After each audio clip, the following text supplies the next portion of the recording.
Yeah, but I need to quickly have a meeting. I did also because I didn't say how much. I said what my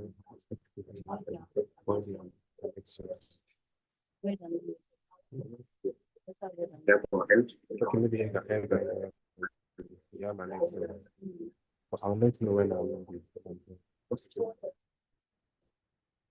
I didn't say how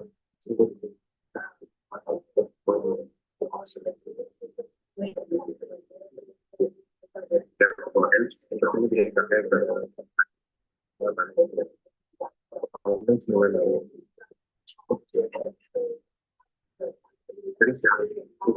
Okay. Um.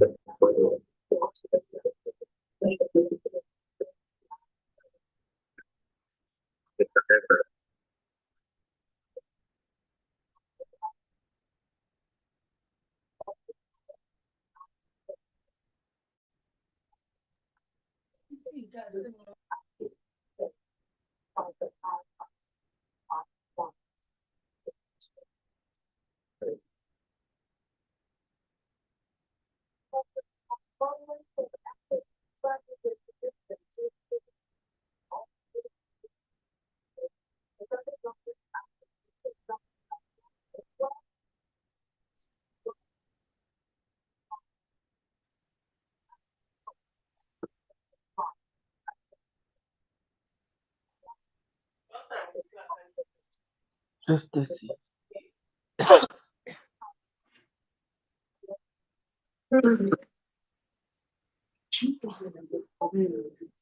Okay, otherwise, the exams. Eh? No. I said the exams. Everybody is talking as well.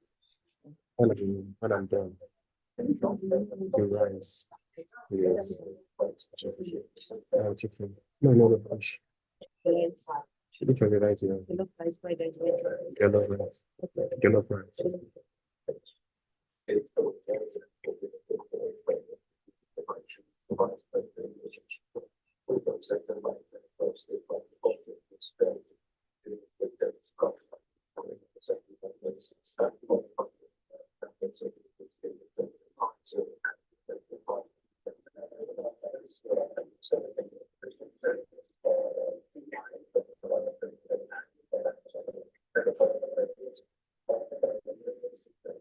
Okay, good morning, everyone.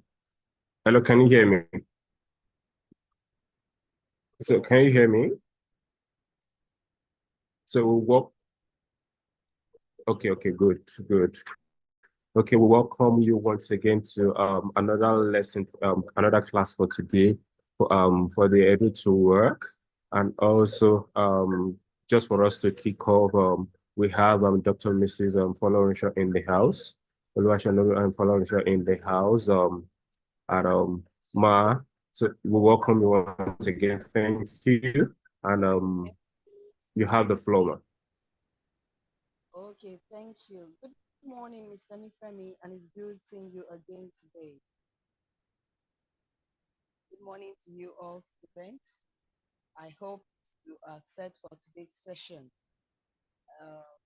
Please note that this is different from the regular things that we do at school.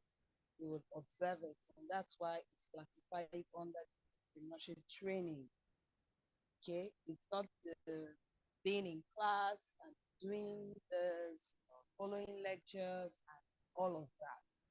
Okay, so we're engaging now that you're not in class. And the Center of Entrepreneurship and Innovation, we keep doing all that it needs to do, okay, to ensure that we keep you on abreast. You note that this class for me is more like an impartation, or we're trying to see what happens when you're out of school. And remember, at 300 level, you are quarter to finish school. So make sure you take and make use of the opportunity on this platform. Again, note that as soon as you join, ensure you mute so that we don't cause any form of distractions. And note that once this is full, it hits 500 participants, you have that link that was communicated on the Telegram platform. Just click on the YouTube to redirect you to the YouTube, and it's the same thing that we're doing right here. So do have a wonderful time, and ensure that during the assessment period begin from 1 to 7. Let's not cloud in at 1 o'clock. If you're experiencing any difficulty, you just log out and come in at a later time before 7. Okay, so do have a wonderful time and have your notepad so you can take 1 or 2 notes that will assist you during the assessment. Okay, once again, you're welcome. I thank all of the 300 level students who have joined and will still join. Thank you. Over to you, Mr. Nifemi.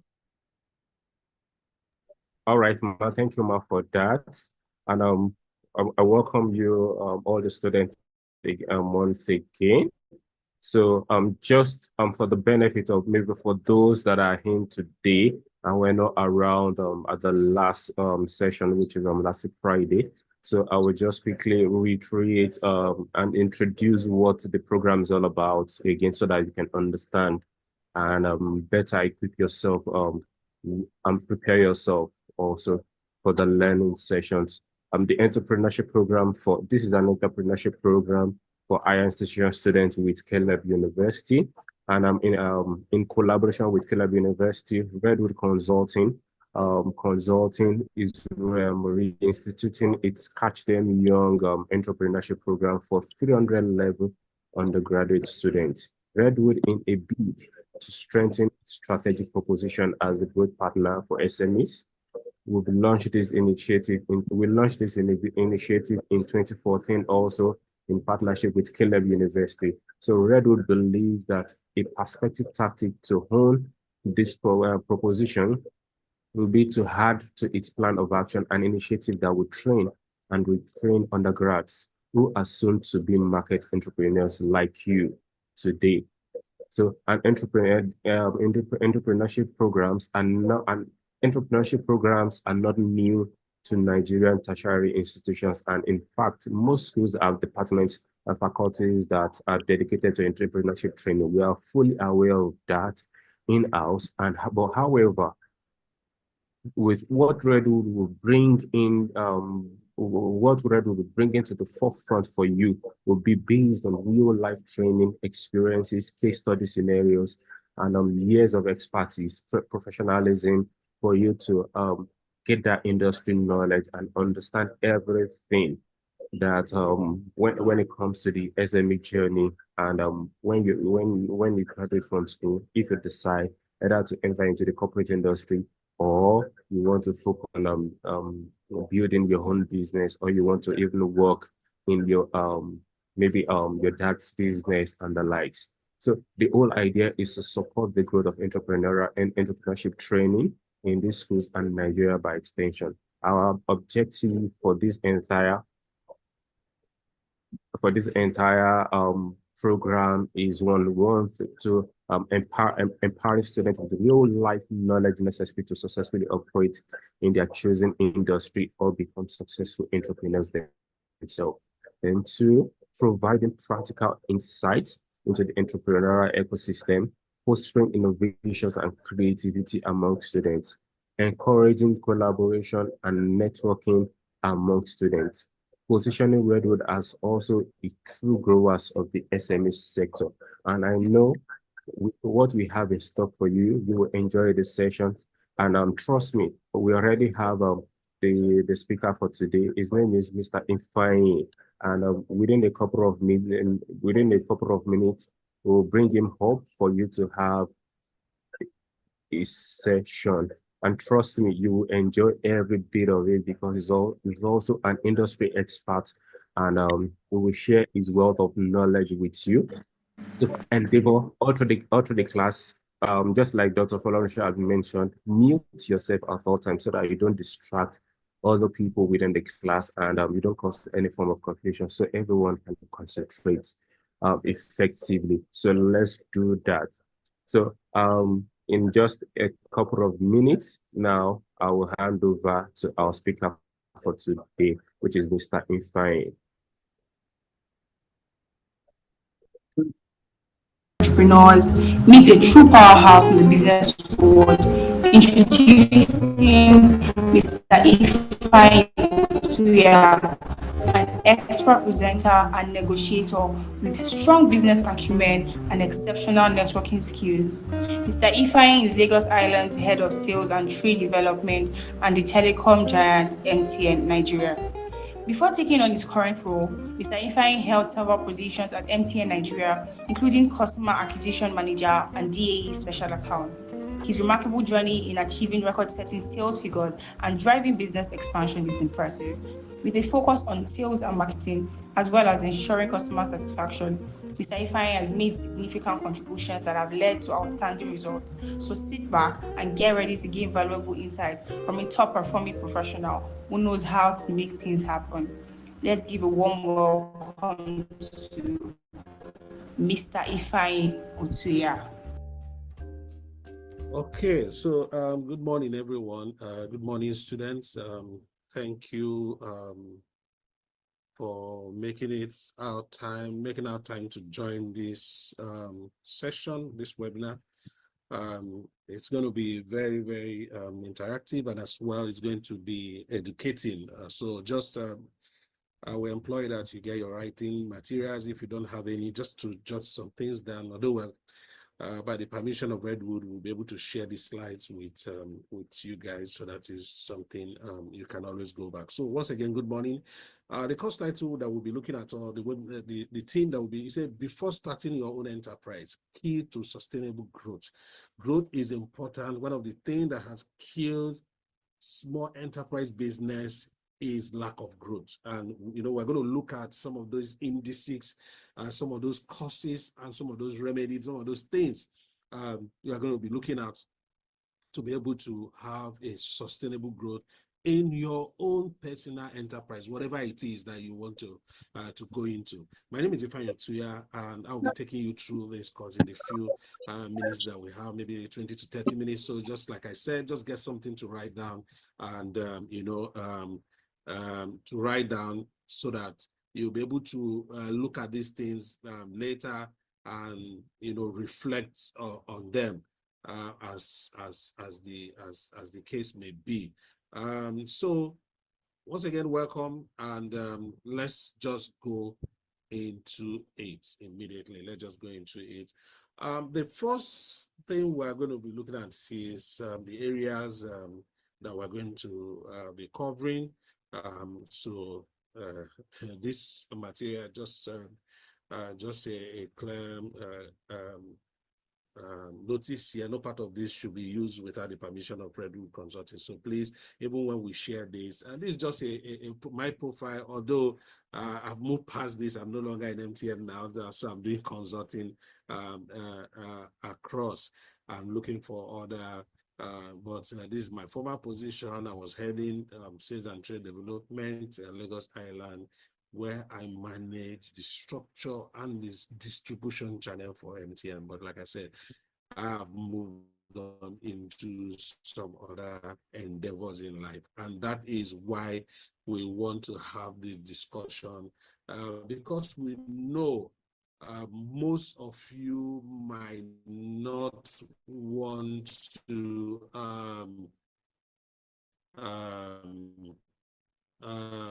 have go into a paid job. So you might just want to build on your own enterprise, which is good, which is very, very, very good.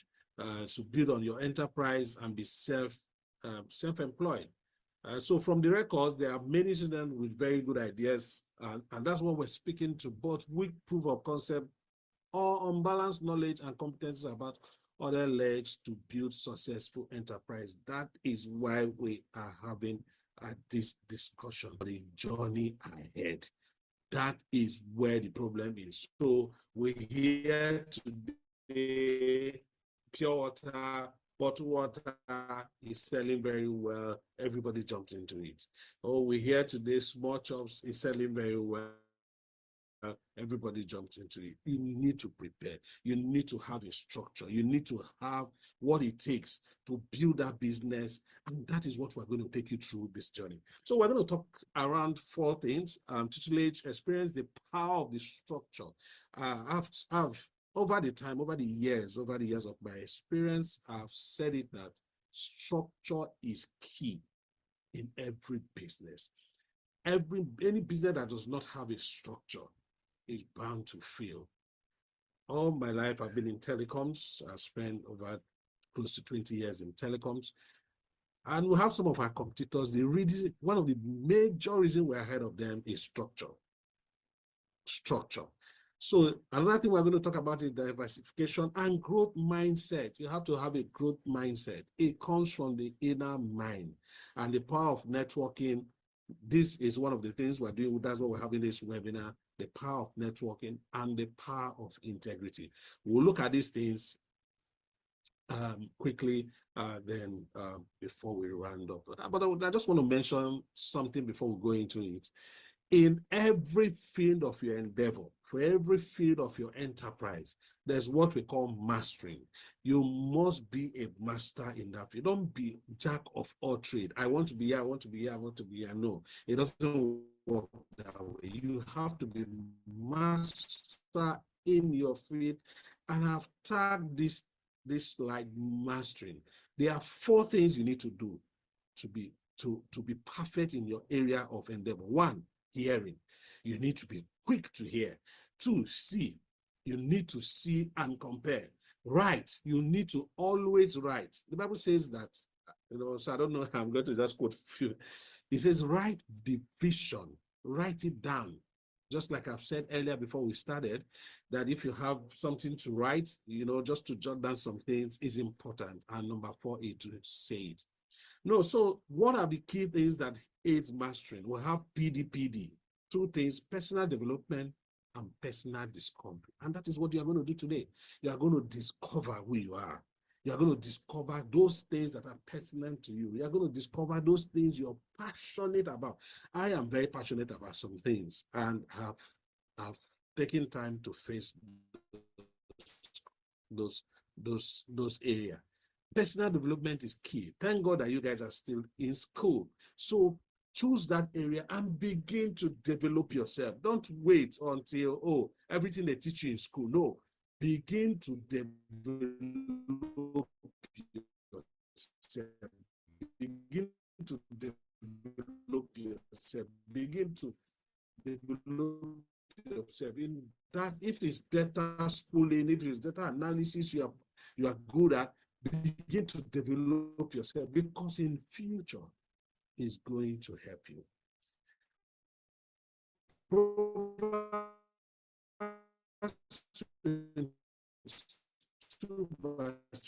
I say, do you see a man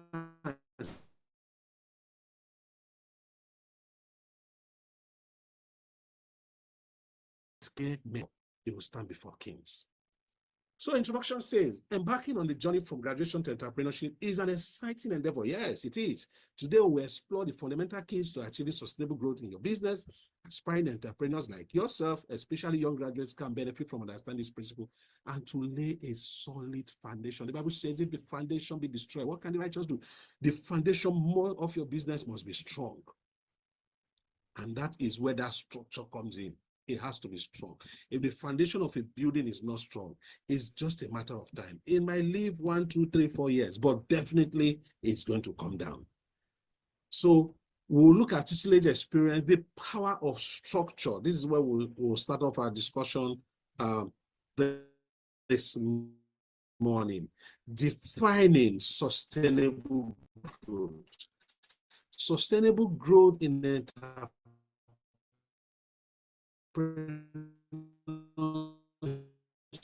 involve striking a delicate balance between between expanding your business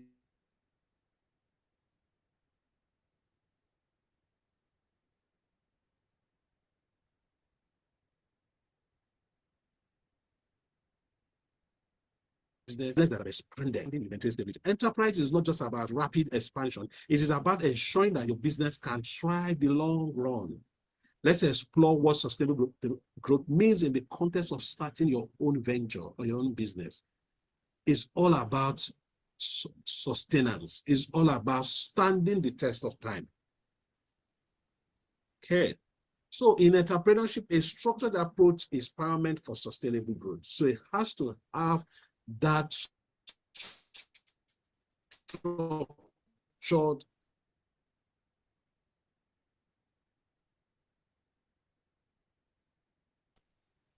approach, because you're not starting a business to end in next month. You're starting a business to outlive you. It becomes your legacy to outlive you. Implementing a systematic decision-making process minimizes impossibility, ensuring each step aligns with strategic goals. Well, we're going to talk about strategic goals much later, but let's just finances and human resources optimize productivity. A structured risk management framework prepares business for all foreseen challenges, fostering adaptability and resilience. See, a business must be profitable. That's one. You must be able to outline the risk involved in that business. I talked about water processing earlier. What are the risks involved in water processing? If there's an outbreak, what are those things you have put for? Those are the unforeseen. They don't write later to you that we are coming. We know the time of Ebola, the time of a COVID. They don't write later that, oh, next year will be coming. No, you have to put that risk management process that whenever it comes, you'll be able to absorb it. Before your business venture, explore the possibility of apprenticeship. This is where my brothers in the East get it very right. This is where they get it right. They call it one boy, a boy that is learning an apprenticeship. Over time, if I've studied that process, I've discovered that every apprenticeship that have been very, very serious have always been better than their bosses. What is that growth mindset? Is a mindset thing. So let's quickly go to the diversification and growth mindset. Combining diversification and a growth mindset create a robust strategy for sustained growth. Diversified into new markets or service, minimize risk, and capture diverse customer segments. Adopting a growth mindset promotes resilience and innovation. It comes from the mind. It comes from the mind. Growth mindset allows entrepreneurs to persist through challenges. It helps them to find opportunity for continuous learning and improvement. In every business venture you are going in, you have to be innovative. You have to be resilient, because you don't just start business today and start making profits. No. And this is one of the things that have killed so many businesses today. They start business, they want to make profit today. It doesn't work that way. And that is why that growth mindset, you have to persist through challenges, because it's going to come. It's going to come. Okay? Growth mindset requires that the entrepreneur follows established principles for business success. Develop a solid plan. Importance for a business. Every business should have a plan. What are you people? What is your business plan? For example, what is your background? What is your capacity? What is your measuring indices? It must. So today I see people come to me. When they come to me at times, they have a business plan. they took someone else's business plan and they will say, fine, just make this business plan the way this one is. I just want it exact. No, someone's vision and mission and business plan is not yours. So you have to sit down. Yes, you might have the format, but sit down and develop your own business plan. It's unique to you. This serves as a roadmap for your entrepreneurial journey. It provides a clear vision for growth. See, that is why it has, remember, we looked at 4 things that you must do in mastering. Write. Writing is there. That is putting your vision down, your mission statement down. Hearing is there. Below are the vital components of a business plan and how it assists with achieving sustainable growth. Mission, vision, target market, and financial projections are the pillars of a robust business plan. What is your mission? So our mission is to make sure that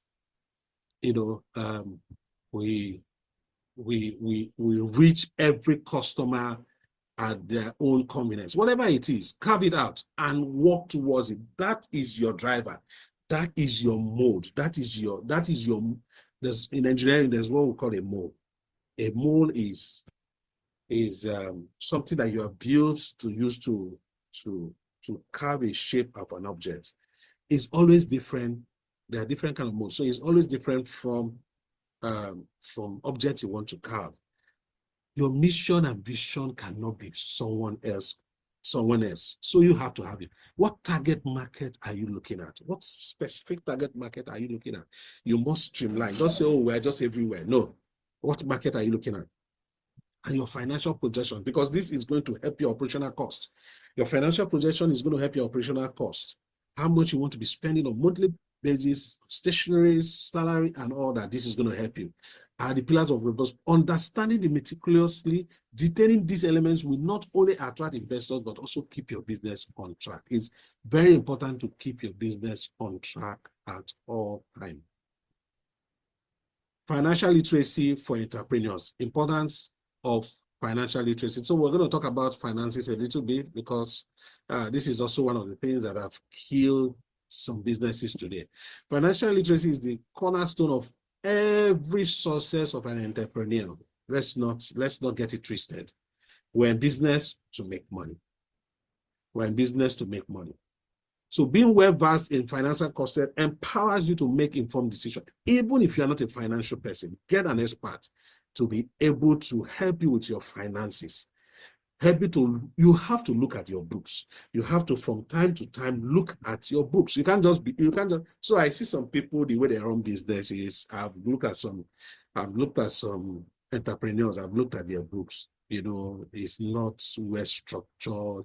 They don't have an opening balance and entering into the new month. They're just running it the way it is. No, it shouldn't be that way. Enrolling in online class, reading books on finance, and participating in workshops like the one we're doing now.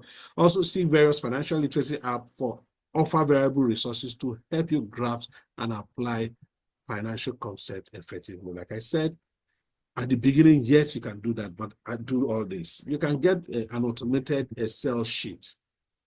It's very simple.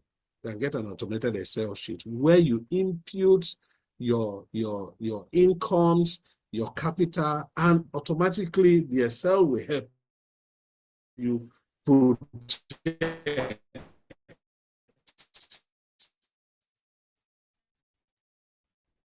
where you will land.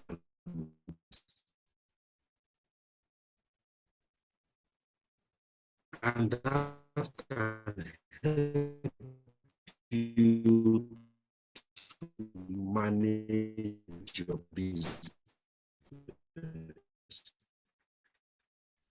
from time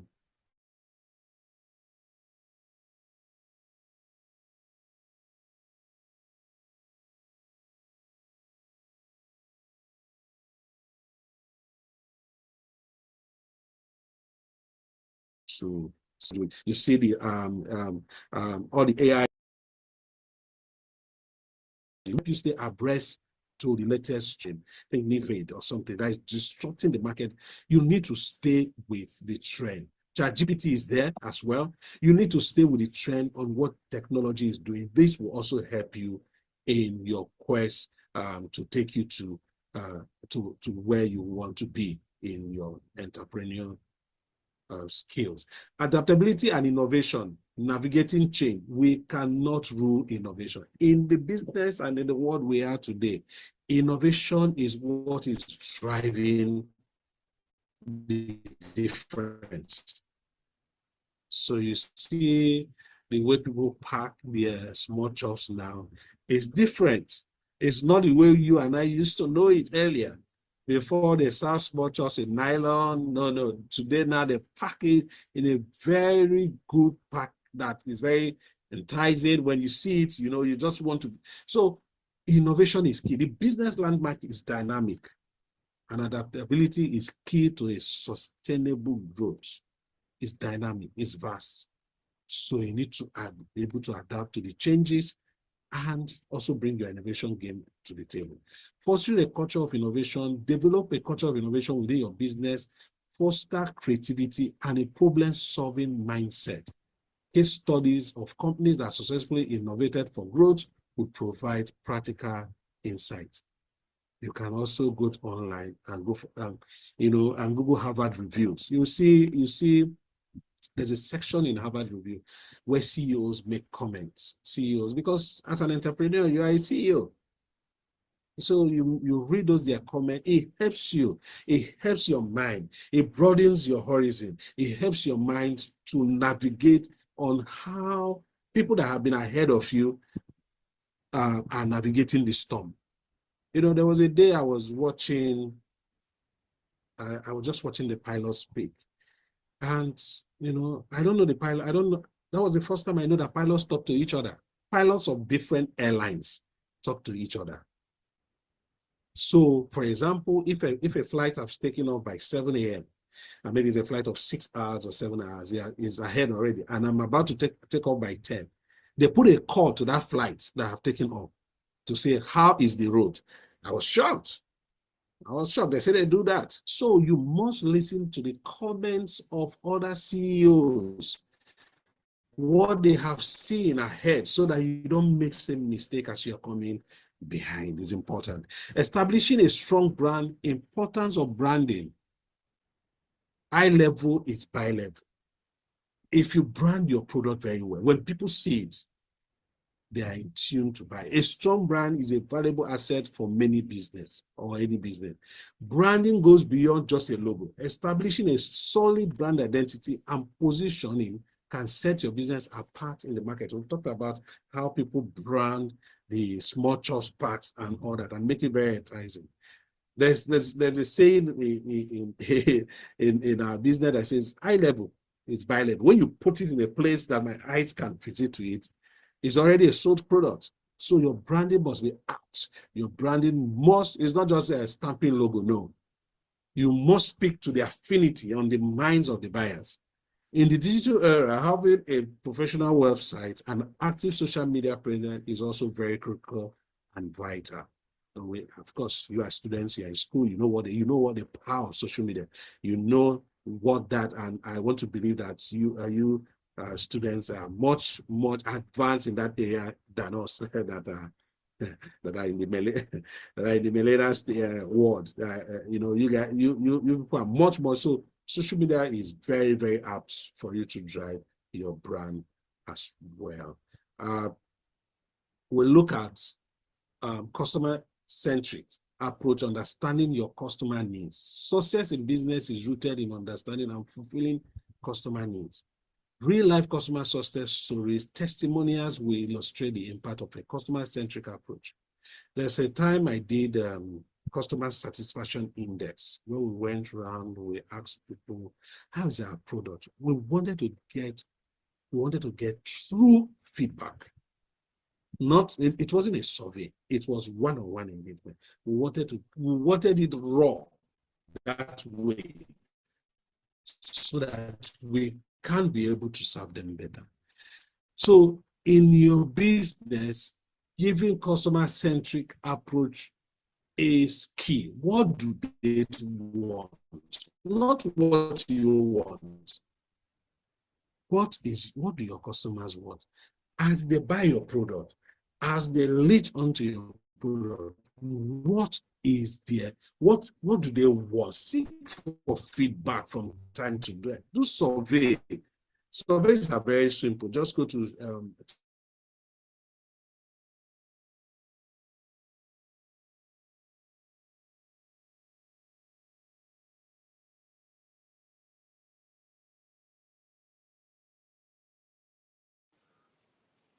Google and do Survey Monkey. You can just have do Survey Monkey. You can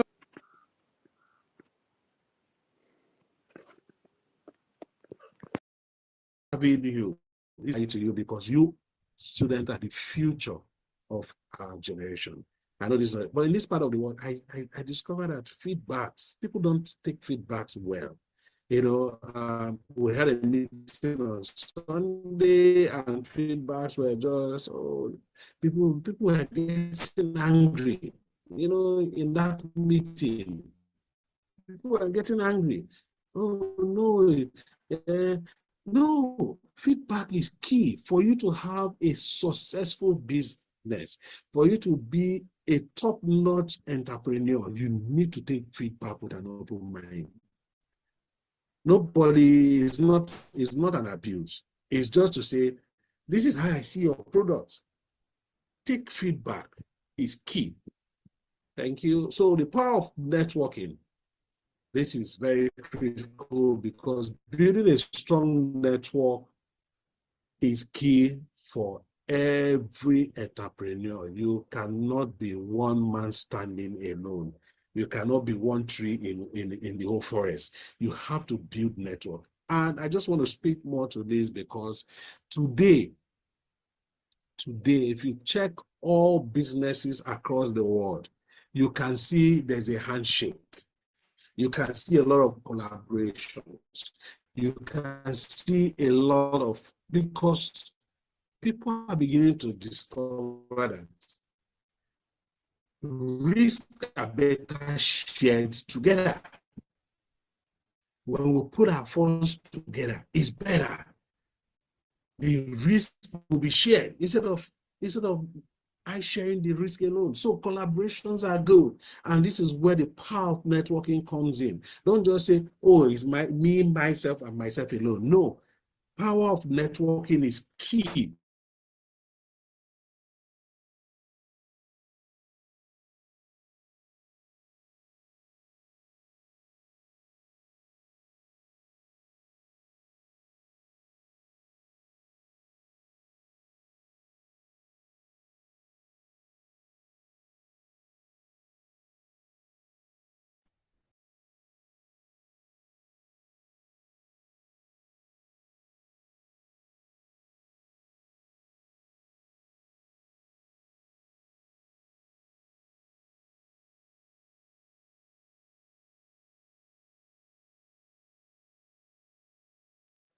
Sir, we can't hear you.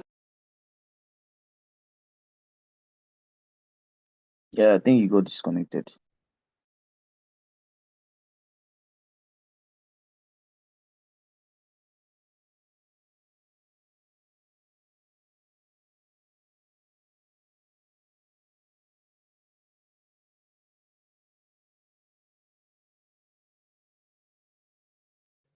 Sir, we can't hear you.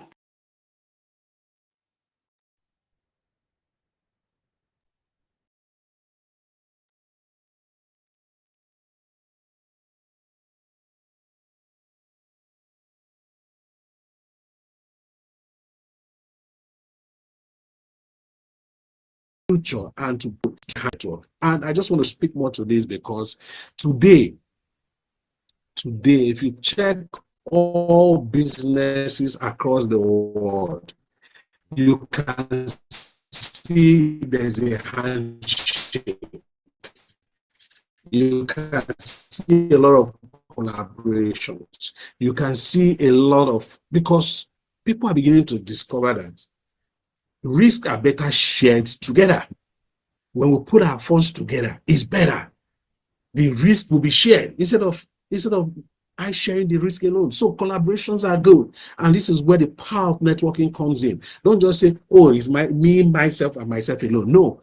Power of networking is key to future and to growth mindset in your business. Even in my organization, my foreign organization, we do a lot of collaborations and a lot of stakeholder management. So it is key. Building a strong professional network is a catalyst for your business growth. It's key. There's no ambiguity in this. Your professional network is what will propel you to the next level. Networking is potent force for entrepreneurs, forging connections, gaining insight, and unlocking opportunities. When you go for seminars, you go for conferences, you go for webinars like this, you network.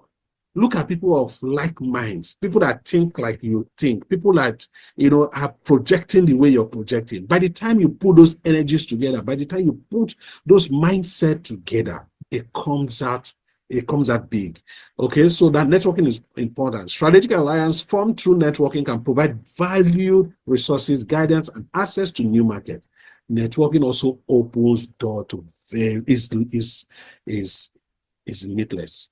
From potential clients and investors to industrial events, you can meet, you can even meet people that will take you to the next level. So it's key to your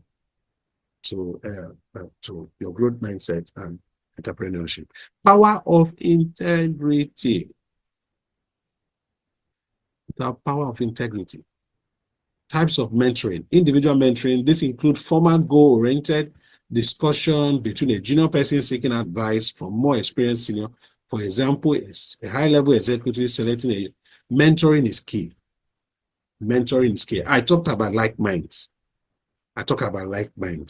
Mentoring is key. If you're in a business, and that's why I also said earlier, reading Harvard reviews, can also be a mentoring process. I read it a lot. I read the CEO reviews, where you see CEOs lament, it's in Harvard review that I learned that your employer can never pay you what will make you satisfied. Why? Because he wants to keep you there. The employer can never pay you what will make you so much that you say, I've gotten enough. No. So it's good that you look at people that have like-minded too. They will mentor you. Group mentoring. This includes employees resources group or affinity team in which people with common interests or background form a group based on membership identity. For example, a group of female tech professionals in male-dominated IT. A group mentoring can also come where you discuss ideas. Just mentor. It's all about growth. It's all about growth. You are just adding additional thing to what you don't have before. It's growth. There's no knowledge that is a waste. It's growth. Integrity serves as a bedrock of a successful and sustainable business. Building trust with your stakeholder is essential. I tell people, whenever people hear integrity, the first thing their mind goes to is money. For me, it's not about money. Integrity is about doing the right thing. Integrity is about being principled, even in the face of challenges. That is integrity. You have your principle and you have challenges. And your challenges is pushing you to bend corners. But your integrity is intact. Integrity contributes to a positive reputation, enduring relationship. Let your A be A. Let your B be B. Because we talked about stakeholder management. We talked about collaboration. This is where the integrity comes in. This is where integrity, there are going to be profit sharing. There's going to be convergence of ideas. Don't now pack these ideas and go and form another company by the side and say you are smart. No, this is where that integrity comes in. Cultivating a culture of integrity within the organization further enhances employee satisfaction, customer loyalty, and overall business sustainability. If you have not taken anything from what we have said today, the power of integrity is key. Even as students, let your yes be yes. Let people know you and say, I have discussed this thing with Ifeanyi and I know it stays that way. It is important for your business for your business to grow. So our next session will be questions and answer. We'll be able to, if we're allowed to take questions. But finally, before I end this session, I just want to leave this with you before I end this session. Be true to your cause. Be true to your calling. Be true to your passion.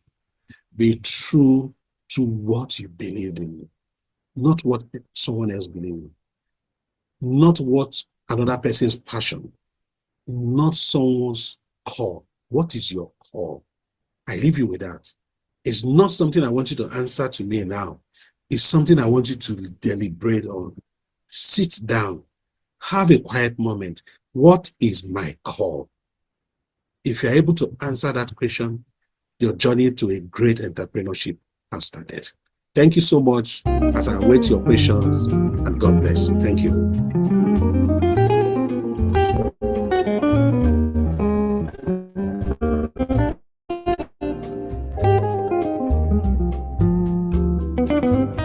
Hey, future entrepreneurs, I trust you had an insightful and inspiring session with Mr. Ifeanyi. Would you like to make the most of your personal development journey and document it in style? Share your thoughts on LinkedIn and Instagram and join. Okay, all right. So how was that session with Mr. Ifeanyi? I hope it was insightful and impactful with you. Yes, it was. Okay. Oh, great. So we have the honor of having our speaker in the house with us today to attend to our questions. If there's anything okay in your mind, questions that you feel like you need clarity on and the likes, answers to now. I have question. Okay, you have question. Okay, Yes, just a sir. second, Mr. Ifeanyi. Okay, I want to quickly spotlight you so that just to say, hold on, Faith. I'll call you shortly. And everyone also, if you have a question, just go ahead after each other. You can take your question. Just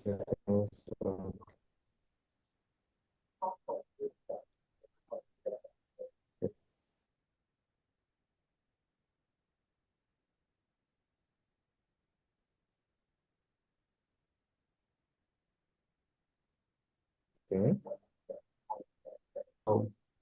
Faith, I think you can go ahead with your question, Mr. Ifeanyi. Yeah, you can go ahead with your question. Okay, sir. Okay, so my question is, he said something under the power of networking. He said risk are better shared together. So is it some form of partnership? Because I don't understand that part. What if they just decide to help you with funds, but don't help you when risk comes? That kind of thing. That's my question. Okay. Okay. Go ahead, sir. Ifemi, can I go ahead now? Yes, Morning, please, sir. everyone. Yes, sir.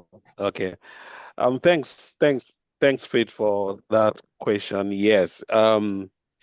So partnership and funding your business are two different things. So if someone wants to fund your business, on what capacity is it funding your business with? Remember, you are an entrepreneur, you are a CEO, you must know the capacity the person is funding your business with. Is it funding based on, oh, I just want to help you for the business? That should be clear.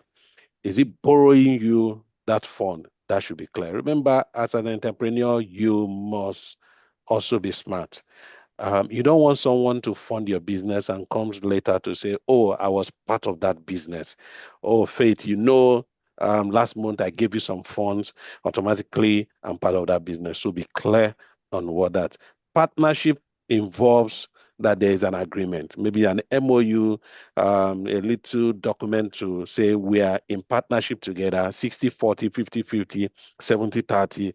Everybody brings their equity into the business. That is what I mean by sharing risk. When you partner with someone in a business, for example, if you own a business and the person is partnering you and want to manage the logistics of the business angle, what is the equity that is bringing into the business? All that should be spelled out. Now, before I go, don't work on assumptions. Don't work on assumptions. Don't let someone say, "Oh, don't worry, Faith. I'm just trying to help." Because when your business start booming, the person will come back and say, "I remember I gave you some funds for this business." Let everything be clear. Let everything be put on black and white paper from the onset. Are you funding or are you partnering with me? It has to be clear. I hope that answers your question. Okay, but sir, that funding must there be an agreement? Like, okay, maybe they are trying to invest in your business. What about that? What if they are trying to So if they're invest in trying to your invest in your business, are they invest? Yes. So that's why I answered the question two ways. If they are trying to invest in your business, on what capacity? As a friend, family, or parent? What capacity are they playing? It should be clear. Because someone can say, "I want to invest in your business," and not say anything, and comes back months later when everything is going well, and say, "You remember I gave you so amount of money. I want that money now because I believe that money has reaped into the business." Be clear on what capacity is it funding your business. Okay, sir. Okay. Thank you, sir. Yeah. Right. Thank you. Thank you, sir. Any other question? Any other person? Good morning, sir. Okay. Yeah. Good morning. Go ahead. So I just wanted to ask when you said about the difference between them funding, investing, and building partnership Yes. on your business. But Yes. literally according to business laws, and if somebody invests in your business, that's literally buying shares out of your company, right?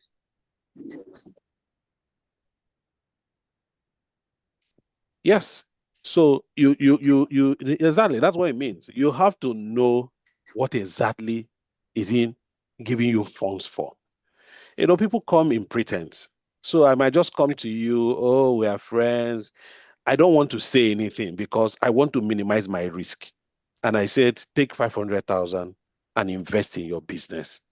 And you take the 500,000 and you invest in the business. 2, 3, 4 months down the line, the business start booming. And the person comes back and say, "I gave you 500,000 some months back. From my own calculation, I think you should be paying me back 1.5 million by now." So on what capacity?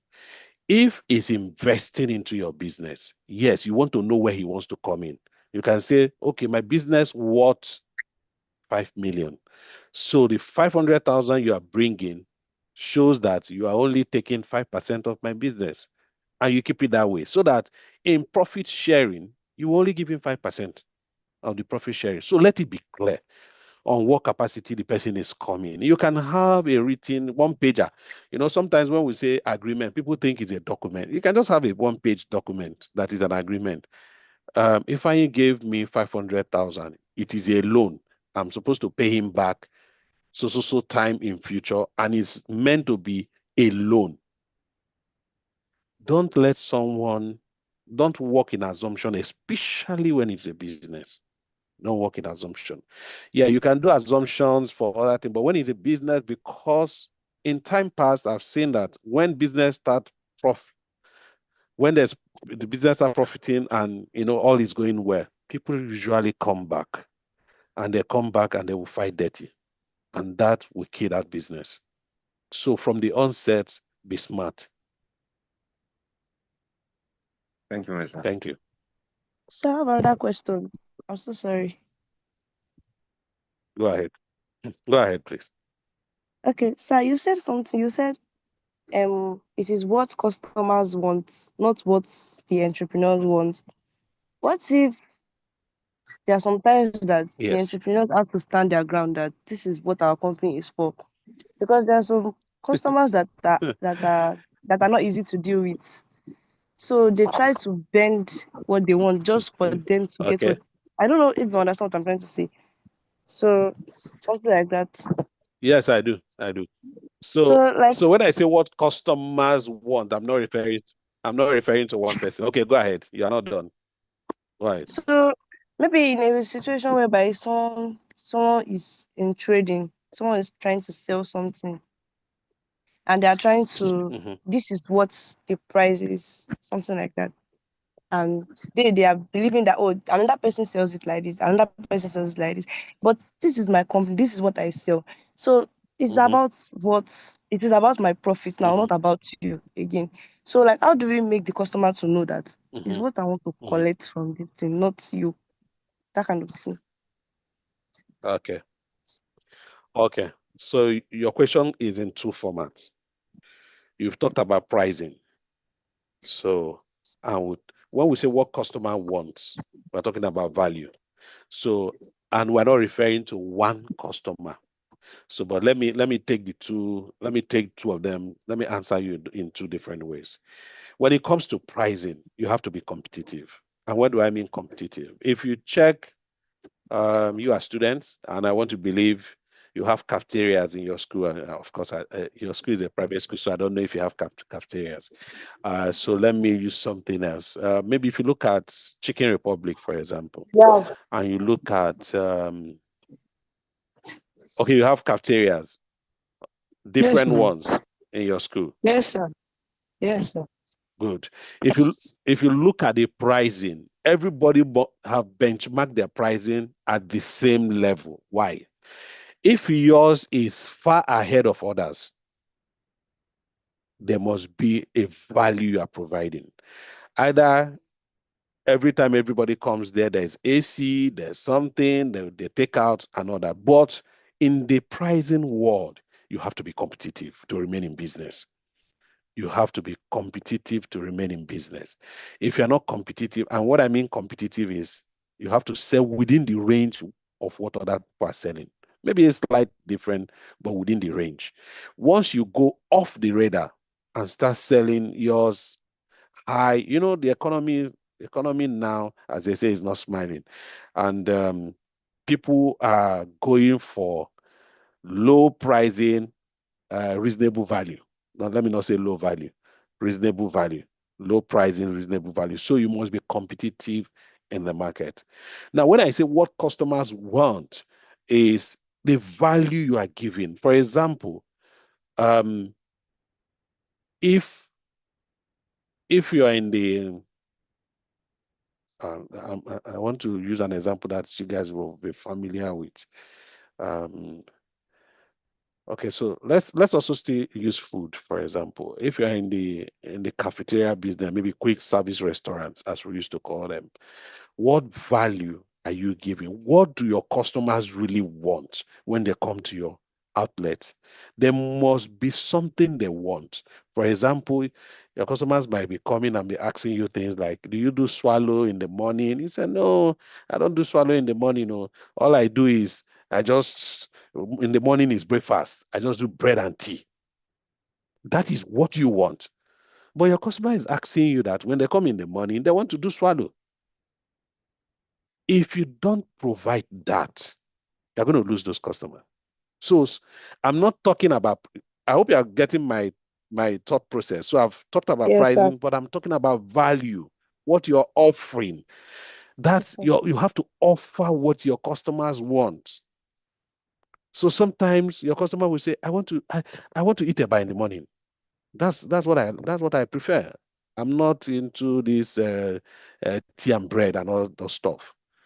You can have it, but customers are making demand that they want to eat gari in the morning. You have to provide it. That is what I mean by what your customers want. You have to be there for them. If you don't provide it, it's just a matter of time. You start losing them. And there's what we call retail, there's what we call retail message pass in the trade. It's very fast and it's negative. When they start talking about you, that don't mind that cafeteria. When you come, they don't even have what you want. They will be forcing you to take tea and bread. Must I take tea and bread every day? That message moves like wildfire. They pass it from people to people, people to people, and before you know it, everybody starts avoiding you. So that's what I mean by what customers want. If your customers demand and they keep saying certain things that this is what they want, provide it for them. We call it the customer's word. That's what they want. You provide it for them. I hope that clears your question. Yes, sir. Thank you, sir. So I wanted to You're say welcome. something. Go ahead, please. So concerning the first one you were talking about when somebody give you money for your business. So I was thinking that okay, if the person gives you money Yes. for the business, is it not good for you to enter a contract? Are you supposed to sign a contract, or if you know that you can't sign the contract, maybe do a voice record or stuff when the person is saying it down. Just go and write it in your book that, oh, so person give me 500,000 and I will pay him 5%. You know, sometimes the person might come and I will say, it's not the one that says something like that. So you are the one that write it. And if they take the matter to maybe Yeah. court or wherever, the person can still deny that you did not sign contract with him that is 5% that you agreed. So do you understand what I'm saying? Yes. So for any transaction as an entrepreneur, document it. Not even voice, not even SMS, not every of those ones. Anybody can deny that. Oh, my phone crashed. I didn't have a document.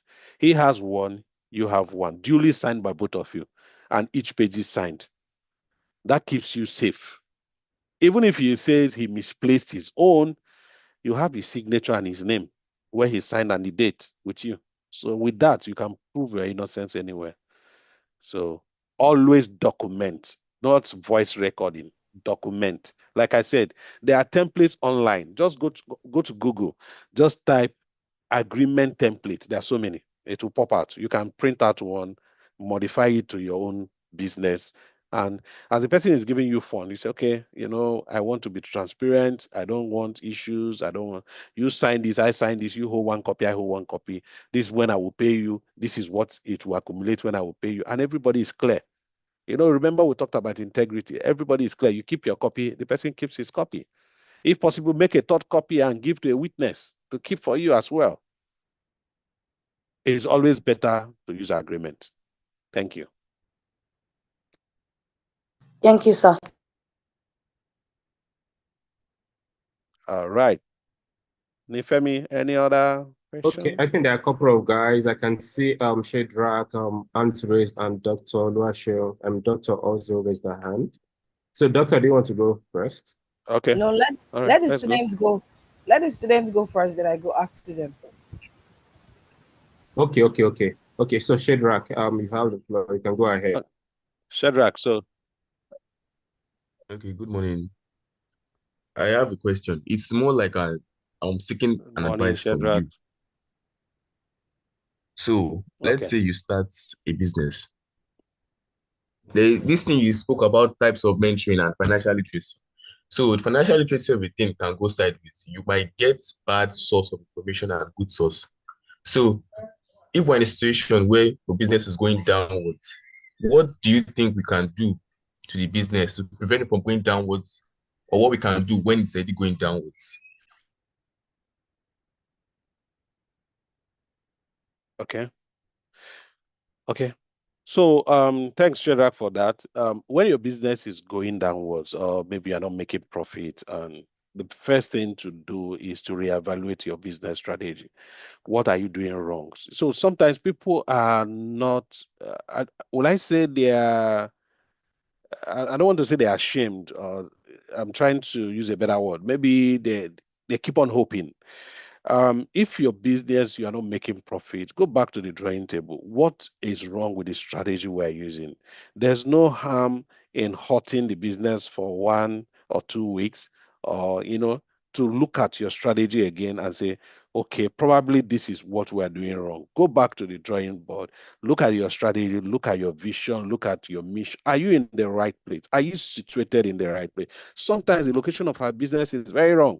I wish that. So I tell people, look at the strategy of Boku supermarkets. Look at their strategy. If you look very well, they are targeting mass and densely populated areas to site their shops. They are not siting shops in big man areas like Lekki and all that. Although I saw one of their shops in Lekki, but you know, majority of their shops is in densely populated areas, Agege, you see it in Bariga, all those places, because that is their strategy. So, Shadrach, what is your strategy? It might be what is failing that business. Did you situate your business out of what people were saying or out of what I talked about your business plan. What is your business plan focusing on?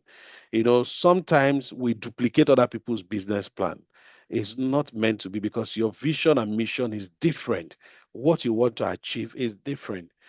So if for today now, I want to open a bakery, I have to ask myself, who are the consumers, who are the people that are going to consume this bread that I'm going to also look at the pricing of the bread. How much do I want to sell this bread?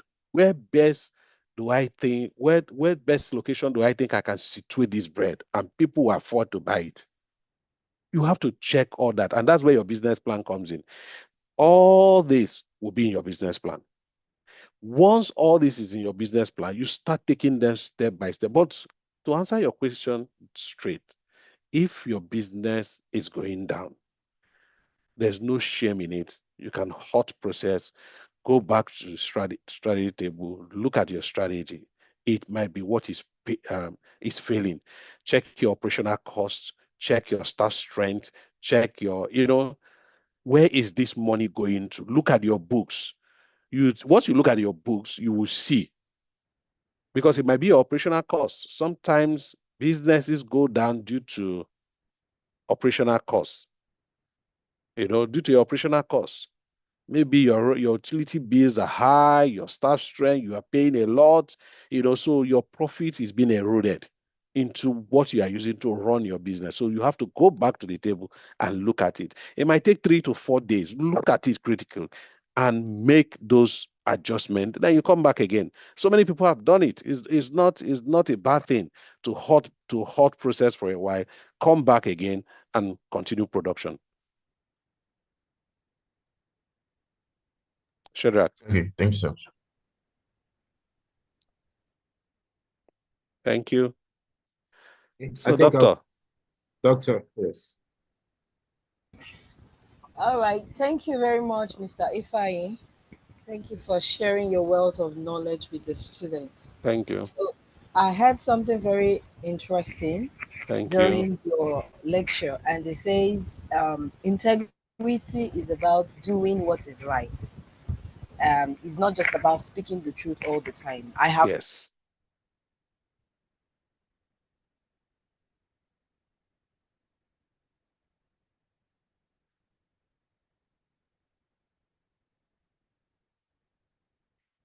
Nifemi, I can't hear Doctor again. Can you hear me? Okay, same here too. I can hear. Doctor, we can hear you.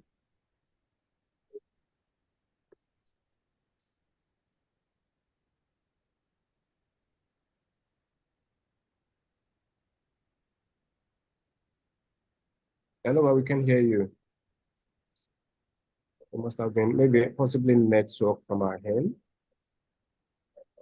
Okay. Yeah, I think it's network. I think she had left. Yeah, to come back. So maybe before she comes back, okay. We have Joshua. His hand is raised. We can take other questions. Yeah. Listen. So Joshua, go ahead. All right. Good morning, sir. Good morning. Good morning, Joshua. Yeah. Good morning.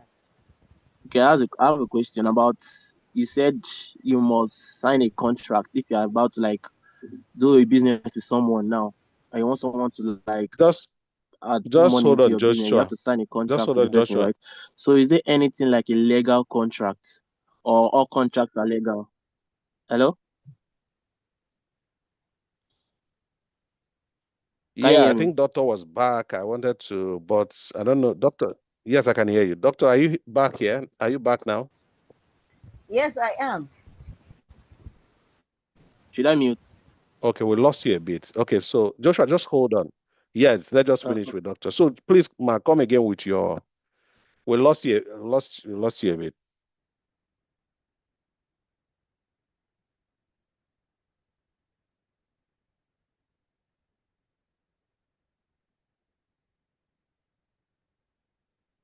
I think she's off Doctor, we again. can't hear you again. Wow. Yeah. Okay, maybe Joshua can. Okay, I think I got Joshua. So Joshua, your question is, are all documents legal? I'm not a lawyer. Yeah. I'm not a lawyer, but I'm not a lawyer, but you can get a lawyer. You can get a notary lawyer to drop a simple contract. You see, sometimes we shy away from paying the fee for the lawyer, but it saves you the headache in future. It saves you your business in future. It's better to get it right from the onset. If somebody says, I want to fund your business, the questions you should be asking is, on what capacity are you funding the business? As a partner, as what are you coming in? Ask those critical questions at that initial stage. And the person just say, oh, Joshua, I'm just your friend. I just want to give you money. On what capacity? You must ask that question. If he says, oh, I'm borrowing you this money, yes, you drop a contract. Get a lawyer to do that. Drop a simple contract and say, you're borrowing me this money. This is what I'm supposed to pay. But because people tend to change when things are going well. As soon as your business go wide and you are making money, it's going to come back to say, I thought we were partners in this business. And if you don't have any document to say otherwise, it's just your words against his, and you can't win that. So anywhere you take it to, you're going to share that profit with that person, because probably he transferred that money and he has an evidence of that transfer. He will use it, and you have nothing. So agreement is important. Get a lawyer to do it, because you can't sit in your house and drop an agreement. So why I talked about the template is something to guide you. You can prepare it and take it to a lawyer, and the lawyer puts his seal on it, and you just pay the lawyer for his seal. Does that answer your question? Yeah, Yes, thank you. sir. All right, thank you, sir. Yeah. Okay. I think we have Ijeoma. You can go ahead. Ijeoma. Hello, good morning, sir. Good morning. Yes, sir. So my question, I have two questions. The first one is, if you want to start a high-end business for high-end clients, like maybe luxury products and things like that, and aside from getting the capital, how else do you start up when you know that you yourself, you're not a high-end client, you can't afford these things, but you have the dream to start such a business? Aside from the capital, how do you reach these high-end clients? Okay, so you've partially answered the question, Ijeoma. You yourself, you are not a high-end customer, but you want to start big, and you want to focus on high-end customers, and you have the money. There's nothing wrong about dreaming big. It's good to dream big. And so these your high-end customers, where are they situated at? Because that is what should be in your business plan. Where are you targeting? Are you familiar? Because another thing that you have just said that should be a question mark is, you said you are not a high-end person. What contacts do you have? Because you have already said it's a big business, and you don't want to start off a big business and be idle. So what contacts do you have as a start-off? What contacts do you have in Instagram, Facebook, social media? What contacts do you start? You must have a soft landing from where you want to start off your business, and especially if you want to start big. I have always advised people to start small. But there's nothing wrong with dreaming big. If you have the capacity, there's nothing wrong with dreaming big. So my question to you would be, Do you have a soft landing to start? Do you have the connections? Because I tell you, big people have a behavior. I hope you can hear me, Joma. Yes, sir. Big people have a behavior. They believe they belong to a class and they should trade in that class. So, and that's why I'm asking you, do you have a customer base? Do you have a soft landing you can lash on? Do you have the connection? Even if you are not in that class, but you have that connection. If you have that connection, then it's good. It's good to lash on it and dream big. But my Okay. advice to everyone, there's always a humble beginning. There's always a small start. Everybody started somehow small, but there's nothing wrong in dreaming big. If you ask the Dangotes of this world, they will tell you their story, how they started. The Dangote of 10 years ago is not the Dangote of today. You know, they will tell you they started small, they started watching the market, they started, they also, it's just like when you want to jump into a pool. You don't just come to the pool and you jump. You first use your toe to touch the water. This is it cold or is it warm? So that is how business is. When you want to start, you start small. You touch your toe, you touch it a bit and say, let me see how it goes. And immediately you touch it and you see that, wow, this is my dream business. This is what I want to do. Then you start expanding. You start spreading your tentacles, start spreading your branches, and you are all over because you've understood the rudiments of the business, so you can lash on it. But there's nothing wrong with dreaming big if you have the connection. Okay, sir. Thank you, sir. The second question is, are there businesses that have certain seasons, like that follow trends, or there's no such thing as a business with that follow trends? Because there are some businesses that are trendy and then after some time they fade off or they die down. Is it true, or there's nothing like that? Okay, so let me reverse your question. I think your question should be, does seasonal circumstances affect businesses? Is that what you're trying to ask? Not circumstances per se, but there are some trendy businesses that, like, let's follow the Gen Z generation that we are in now. There are some businesses that you can start off, following this Gen Z trend, and then after a while or after another generation, they die down. Is it something that happens, or there's nothing like that? Yes, it does. It happens, and I will tell you why it happens. When, I don't know who I was trying to speak to earlier. I talked about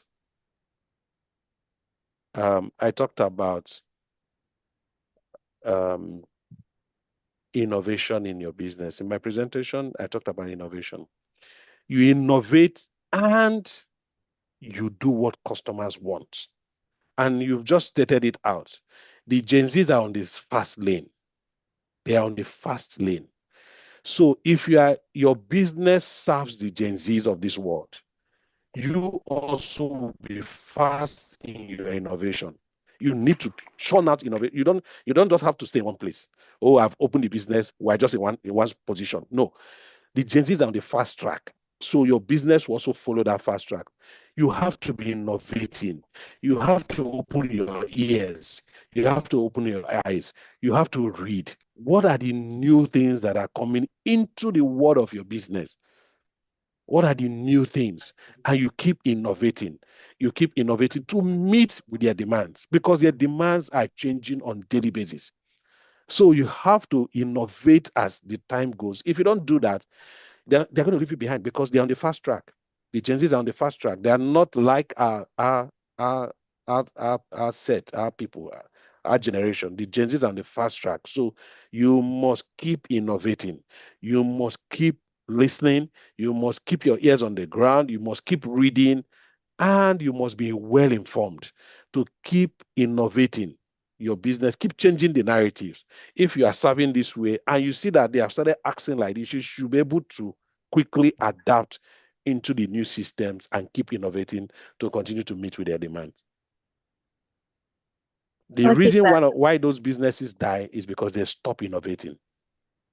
So they die off. Okay, thank you very much, sir. All right. I hope that is clear, Joma. Yes, All right, yes, thank sir. you. All right.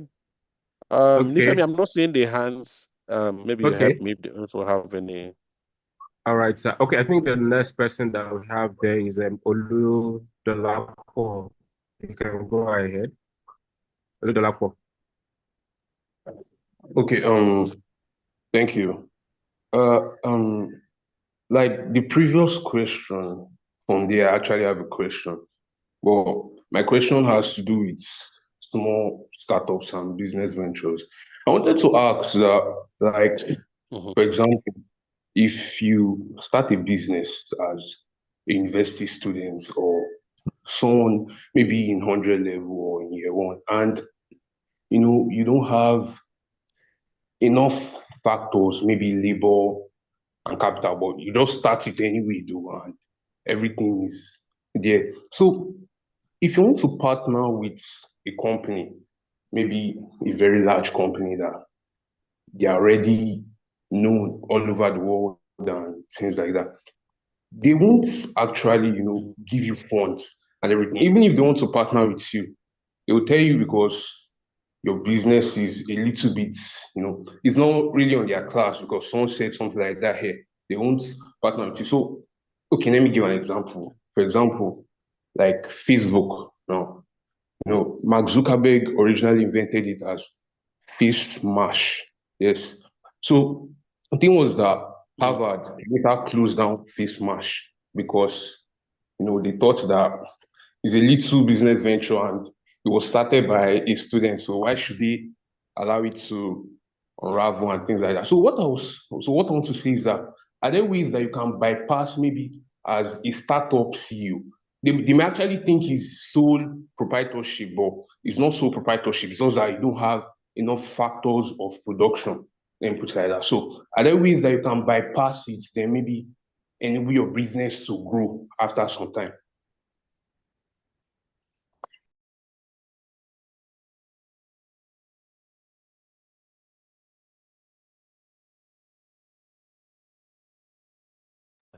Okay, so that I hear you. Yes, there are so many businesses you can start up, but looking at the examples you have shared is knowledge.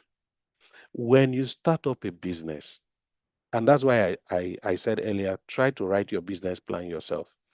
If you write your business plan yourself, it's a tool that can break walls for you. Those people you talked about, Mark Zuckerberg and all that, they started small, but what brought them up is what they all had to offer.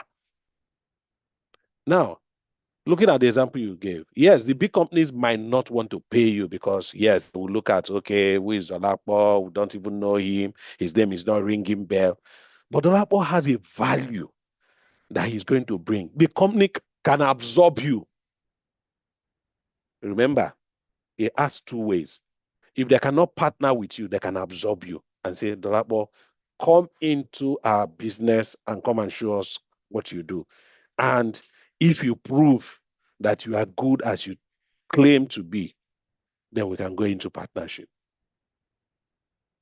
We saw that with Microsoft and the rest. So if you start a business, and that's why I say be true to your cause. If you start your business, know the in and out of that business. Know it very well so that when that opportunity comes, you are ready.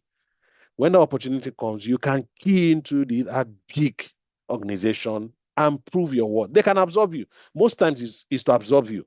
And when they absorb you and see what you are bringing on board, then that partnership can start. So, for example, in your own little space now, you can be doing maybe the POS, what's it called now? The POS vending and the likes of the fintech of this world, OP and all that. You discover that, look, There's much we can do with this stamina. And you write your business plan or business proposal to OPay or PAMPay or MoneyPoint to say, look, this your terminal can do X, Y, Z. Why is it not doing it? I can provide this solution. Do you think they will listen to you or they will not listen to you? They will. And that is why you have to prepare yourself.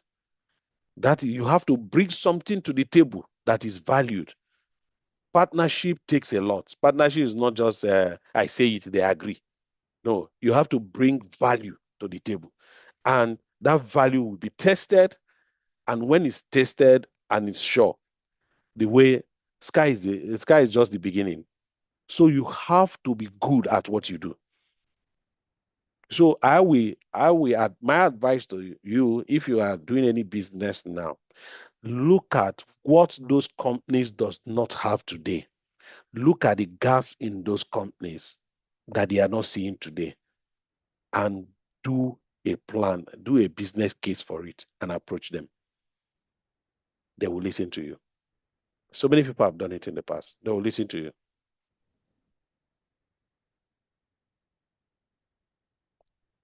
So the lab, does that answer your question? Okay, all right.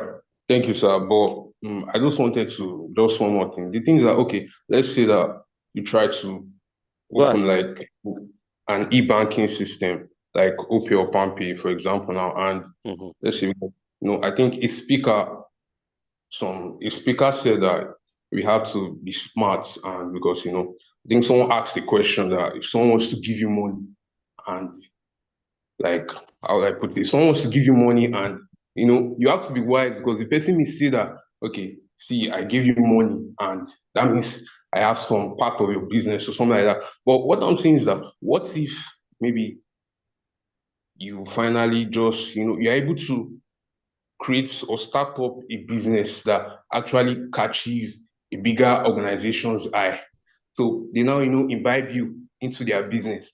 Won't that break what you are doing down? Because by the time they imbibe you, they will like give you more opportunities and say that instead of leaving us, why don't you just become one of us? But your own aim is to actually start your own business. I'm not sure if you understand what I'm saying. So I do. So if they invite you and say, look, we want to absorb you, the discussion is open. You can say, no, that is not what you want. What I want to do is to partner with you. At that point of discussion, I don't want to be absorbed. I don't want to work for you. I want to partner with you. Remember, you are the one holding the solution. So you have an upper hand. You are the one holding the solution. They don't have that solution. You are the one holding the solution. So you can dictate the discussion and say, I don't want to be absorbed. I want to partner with you. At that point, I want to partner with you. But I know the easy way out is for companies to absorb. But if that's not what you want at that time, you want partnership, you have the solution, you can state your demands that what I want is to partner with you people and not to be absorbed, because you have the solution, you have an upper hand. So you can also, different strokes. Some people will say, well, look, let them absorb me, but let them pay me big money. I want them to be paying me big money. Some people will say, just like you have outlined, I don't want to be absorbed. I want partnership. At that point of discussion, you have the upper hand because the solution sits with you. I hope that is clear. All right, thank you, sir. It's clear. Thank you. Nifemi, any other hands? Okay. So, just two more people. We take two more people before we call it a wrap for the day. So, there's a question the question that doctor was trying to ask the other time. So she said, the question is, since we now know that integrity is doing the right thing and not about speaking the truth, what are therefore the effects of not doing the right thing in a business or even in a workplace? Come again with the question. Okay, so she said, the question is, since we now know that integrity is doing the right thing and not about speaking the truth, what are therefore the effects of not doing the right thing in a business or even in a workplace? The simple ones, just a comment. It comes back to haunt you. Yeah. It comes back to haunt you. It comes back to haunt you. So many people that have boycott the process, it comes back to haunt them. Like, yes, initially they may seem smart. Initially, they might even tell their colleagues they are very smart. You that is taking this process, you that is following this long route, be following. But we've seen it. It comes back to haunt them. Because just like Dolapo said, when the opportunity comes and those questions are put to you to say, can you take us through how you do your business? You will not be able to say that because you are used to cutting corners by cutting process, cut here, join here, move here. You will not be able to say it. And for everyone that is on this call, no matter how big your business becomes tomorrow in future, know your process. Know your process from A to Z. Don't say, oh, I'm not too big. I've left it for them. In short, when they ask me, I don't even know what they do. I hear a lot of people say, when people ask them, how is your business? I don't even know what they are doing there anymore. You know, I'm very busy now. No, you should know because it is your brainchild, because it is your legacy, because it's something that will live after you. And you don't want it. Look at the business. Look at God is good today. The business is being run by the children. The man is gone long time ago. The children have perfected it. Look at KFC. It's still today. The owner has died long time ago. The business is living. They're still here. Look at ABC. The owners have gone. Their children are running this business. What does it tell you? So don't boycott processes because it will come back to haunt that business. Thank you. Thank you, sir. And lastly, for the day, we'll call it a wrap. So, Lawrence, yeah, in a minute, just ask your question and we'll call it a wrap. Okay, good morning, sir. Can you hear me? Good morning. Yes. Good morning. Okay. Yes, I can.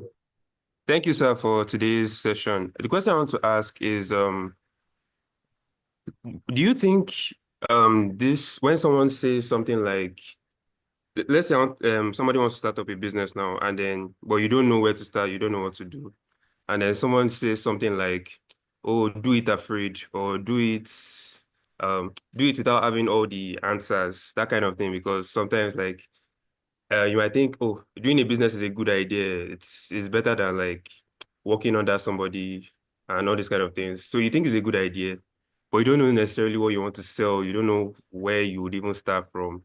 And then normally you would turn away, but somebody is like, oh no, do it afraid, do it unprepared. You figure it out as you go, that kind of thing. So I want to ask, like, do you think that's a good thing to tell someone who is like trying to navigate this whole business thing? Like, is that a good advice?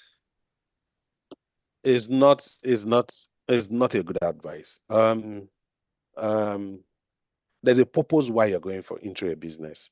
There's a reason why you're going into a business. There's a vision you have going into a business. There's a strategy you have going into a business. You cannot just say, oh, let's just do it. Just no. Somebody just say, just start. As you start, things will be falling into place. That is a statement of dreamers. You know, people that are still dreaming. Okay, so you must be prepared. You must have outline of what you want to do. All you need to do is to be ticking the box as those outlines are going. It's just like someone that wants to build a house. First, you have to buy a land. You have to survey the land. You have to map out the land. Does this land going to contain the building I'm having in my head? So have you had anybody say, oh, just go and build house. It doesn't matter. Even if it's 50 by 20, just build the house. No. Those comments are comments of dreamers. You must be prepared to go into a business.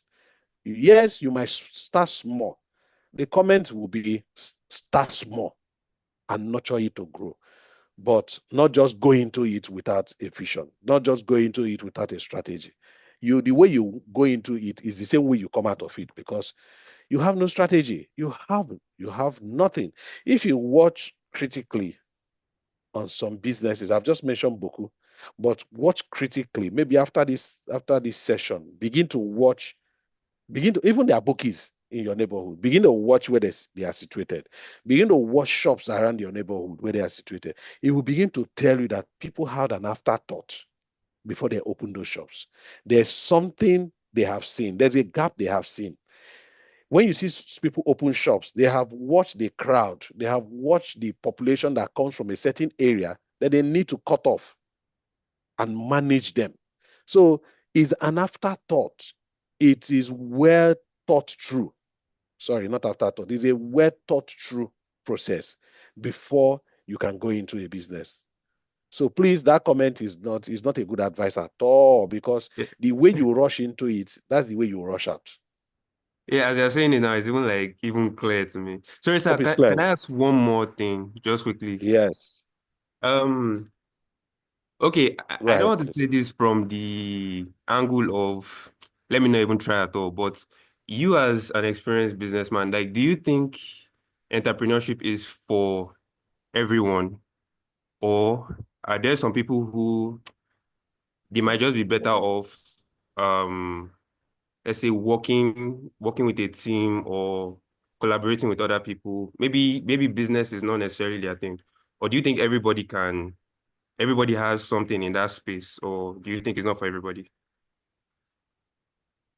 Okay, so I won't say it's not for everybody, but so today there are people that are not entrepreneurs, but they are investors. They have invested into an entrepreneur's life, and they are investors. They don't want to be the man that is in the forefront, doing all the operational, doing all the strategy thinking, but they just want to invest. So even if you don't want to be an entrepreneur, you can be an investor. You can look at people that have succeeded. You can look at people that have succeeded into their various fields and say, I want to invest. I want to be an investor. So all I need to do is I just take equity. I just take when we share profit, I just take what belongs to me. And I don't want to be in the forefront. I don't want to be. I don't want to be. I don't want to be. I don't want to be the one that will be in the front running the business and everybody knows me. Okay, so you can be an investor. You can invest. You can have the money and say, look, I'm not good at entrepreneurship. I don't want to open things I cannot be going to be checking. I don't have that time. I'm a very busy man, but I have money. So you start looking at businesses you can invest into. You can invest into a transport business that is already existing and say, look, guys, I want to pump in money. I want to buy 50% of this business so that when the profit comes, I take 50% of it. So you can play either way. It doesn't necessarily mean that all the time you have to be in the front. Lawrence has to be the chief everywhere. No. If you are not good at that, you can come in as an investor. You can even come in as a strategist. You can come in different ways. There are some people that draw the plans. There are some people that draws the roadmap, but they are not entrepreneurs. They can guide you. They can give you the roadmap. They can give you the everything, but they are not entrepreneurs. That is their own skill. Their own is to prepare you, and they stay back. Then you go forward. So there are so many ways to come into it, but you have to be true to your calling. You have to be, what are you passionate about? What are you passionate? If you have the traits of entrepreneurship, you should know by now. You are in 300 levels. You should know by now. If you have the traits of entrepreneurship, you will know by now. I'm sure within your school, you see some people doing airtime business, doing one small things in their room. That means they have that traits of entrepreneurship. It's just a matter of time it will expand. So thank you, Lawrence. Nifemi, over to you. Okay, thank you very much, sir. And thanks to everyone for the session so that you can have an ample time to prepare and also get ready for the assessment. We apologize, we might not be able to take any more questions, but if there are any other thing, you can drop them in the chat room. We'll export it to get an answer and share across to you. So just for your information, the assessment portal will open again for 2 p.m. Pardon me, for 2 p.m. today. And to avoid the traffic and some people unable to access the assessment portals and the likes. So we've restructured it, and please kindly endeavor to follow through this process. So just to make it easy. So people with their for every student, their last name starts from A to H. So to write the assessment, you can access the assessment portal within the hours of 2 p.m. to 3:30 p.m. So if your last name, your surname starts with from A to H, like Ojedogun, like Adedeji, something to H, you can access the portal within the hours of 2 p.m. to 3:30 p.m. And also, people for students, their last name starts from I to R. Can access it from 3:35 p.m. to 5 p.m. And also, lastly, for people that their surname starts with S to Z, can access the portals within the hours of 5:05 to 7 p.m. Please, let's stick to this so that to avoid the traffic, everybody going into here and trying to do it at once. That will slow down the portal. And also, because the way the system works is it tracks your IP. If you use a device to log in and you're unable to, if you want to use that same device to want to do it again, it will not allow you because it has already recorded your IP and it's as if you have taken the test. So if that happens, use another device or another browser to access the portal. If you are unable to write it, maybe because of traffic or anything happens or network happens again, and you've signed in with your email address. Once you sign in with your email address, it picks it immediately, and your time starts counting. Once you start picking it. If you decide to go out or come back, the time can lapse, and you won't be able to rewrite the test or the assessment. So ensure you stick to this. From A to H, do 2 p.m. to 3:30 p.m. From I to R, 3:35 p.m. to 5 p.m. And S to Z, we have 5:05 p.m. to 7 p.m. So you have an ample time. I think the entire time for the assessment is like 25 minutes. So within that hours, you have the chance to cover answer all the assessment questions and have it submitted and ready. So kindly ensure you adhere to that so that you don't have all the issues of unable to write the exam, something happened, it logged you out, and different things that could happen within the system. So with that, we want to appreciate everyone for the class today. We especially celebrate Mr. Ifeanyi for the impactful session, for the insight that you've shared with us, and for your wealth of experience that you've brought into Limelight, guiding our path when it comes to the entrepreneurship journey and what to do, what not to do, how to achieve success in everything we do in our business. We celebrate you and we appreciate you. And also on behalf of all the students, also we want to say thank you very much. We appreciate you. So thank you. We appreciate Redwood. We celebrate Redwood also. We appreciate Redwood. And also Dr. Folorunsho, we appreciate your presence and also all the students. So please note, we have 2 more classes to go. Next week, Friday, we'll see you. Tell your friends will take attendance, and that becomes part of the assessment also. For your friends that are not here, let them know for them to join the session next week, Friday. So we'll be seeing it again next week, Friday.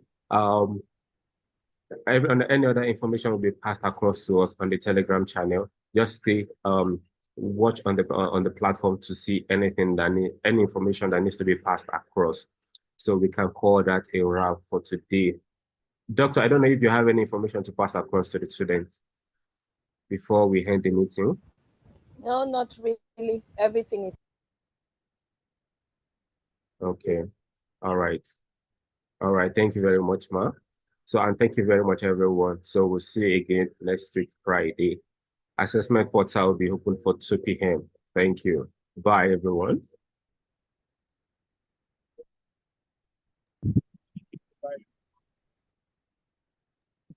Bye. Bye-bye.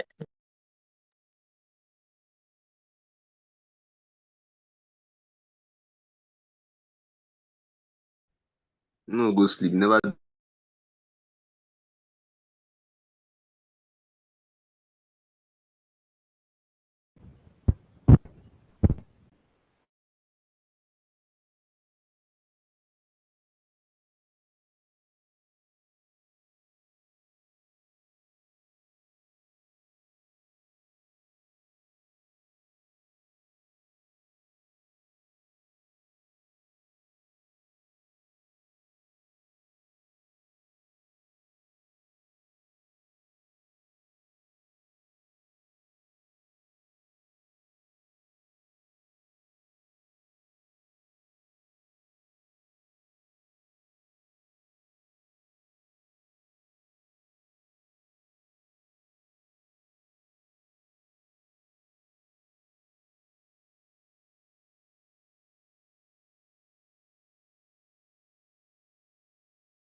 Yes, now. Now this will make me know 50 face. I know him, but I don't know the bad side of him. Do you watch that part that it was like, oh, he can sleep with this woman, don't give a fuck about this woman. Yes, now he's a polygamous person. But Andy is a Delulu girl. Now, polygamous now. Yes, now. But Andy is Delulu. Love them like that one.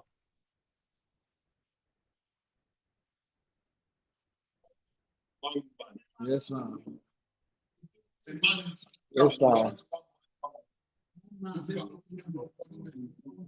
Now, why this after this show this year, and after why you want to force that woman? You know, he said one video that was when he said reality of that. No, before this time, I don't know. I see to those as scam guy.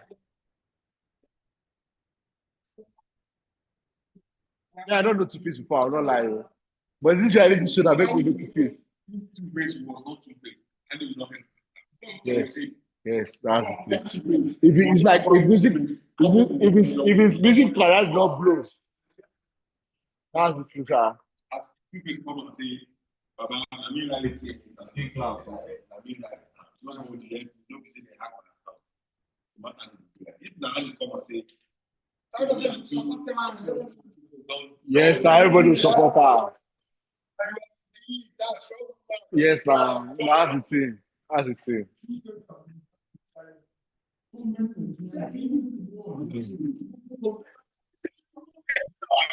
But she always fight with her in-law.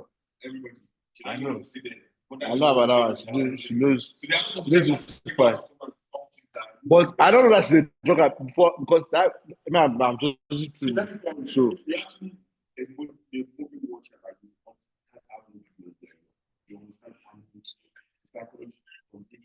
Yes, now. Yes, now. She has to face. Like, she didn't you, but I said she like you in front of everybody. Yes, now. But deep down. Yes, now. Yes, now. Yes, now. I thought she should be Two-Face. I should be actress again. Sometimes I say this woman in the eye before she come the show. I'll be waiting. Yes, now. But do you know what I don't say? This woman they take like maybe she's not there. Her body they shake. If they talk for that show, and when they say maybe she want to talk something, but she go